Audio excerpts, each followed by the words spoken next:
सुबह सवेरे अकेले वन में टहलने के लिए निकला। वह अपने ही धुन में चला जा रहा था। लगता था उसके दिमाग में कोई उलझन है जिसे वह सुलझाने की कोशिश कर रहा था। सड़क पर आगे बढ़ते ही उसके सामने चीकू खरगोश भागा। बबलू का पैर उसके ऊपर पड़ने ही वाला था कि चीकू जोर से चिल्लाया। उसकी आवाज सुनकर बबलू ने अपना पैर पीछे खींच लिया। कहाँ खोए हो बबलू भाई? कहीं नहीं, बस कुछ ऐसे ही सोच रहा था। किस बारे में? तुम जानकर क्या करोगे? शायद मैं तुम्हारी कुछ मदद कर सकूं। तुम तो जानते हो आजकल वन में कितनी चोरियां हो रही हैं, पर चोर का कोई अता पता ही नहीं है। मजबूर हैं, हम चोर को पकड़ ही नहीं पा रहे हैं। वह बहुत चालाक है और अपने काम को बड़ी कुशलता से अंजाम दे रहा है, कहीं कोई सबूत ही नहीं छोड़ रहा। हमारे राजा इस बात को लेकर बहुत चिंतित हैं। यही कारण है कि हम सब इस बारे में सोच रहे हैं। अब तुम मेरी इसमें क्या मदद कर सकते हो? मैं कुछ सोचता हूँ, हो सकता है मुझे कोई उपाय सूझ जाए। प्रयास करने में कोई हर्ज तो नहीं है। तुम ठीक कहते हो चीकू, लेकिन वन के गुप्तचर भी अभी तक इसका कोई हल नहीं निकाल सके। इतना कहकर वे चुप हो गए। बबलू की बातों ने चीकू को सोचने के लिए मजबूर कर दिया।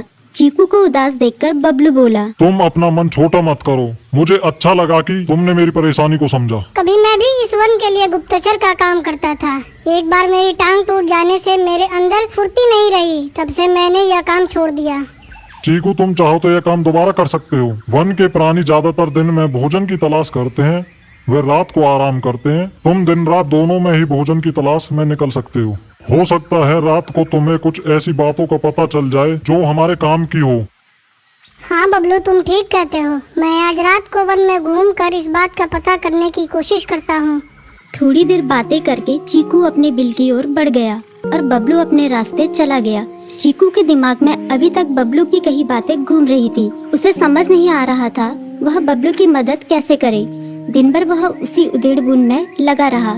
शाम होते ही चीकू कुछ सोचने लगा और वह चुपचाप बिल से बाहर निकल आया। चीकू की पत्नी ने देखा तो बोली, इस समय कहाँ जा रहे हो? बाहर खतरा है। खतरा तो सुबह भी रहता है, लेकिन खतरों से डर कर हम भूखे तो नहीं मर सकते। मैं बाहर घूम कर आता हूँ। इतना कहकर चीकू रात को बिल से बाहर निकल आया। कुछ दूर जाकर उसकी नजर बंकू उल्लू पर पड़ी, जो कुछ ही दूरी पर था। वह पेड़ की डाल पर बैठा अपनी गर्दन चारों तरफ घुमा रहा था। वह तेजी से पेड़ की एक डाल से दूसरी डाल पर उड़ रहा था। बंकू की नजर उस पर नहीं पड़ी थी। कुछ सोचकर चीकू पेड़ के पीछे से बाहर निकलकर थोड़ी खुली जगह पर आ गया और वहां से बंकू उल्लू को देखने लगा। बंकू ने चीकू को अंधेरे में भी देख लिया, पर उसने उसमें कोई उत्सुकता नहीं दिखाई और अपनी गर्दन चारों ओर घुमाता रहा। चीकू बड़ी देर तक बंकू की हरकतों पर नजर रखे रहा। वह थोड़ी देर तक खुले मैदान में खड़ा रहा, पर बंकू ने उसे देखकर भी अनदेखा कर दिया।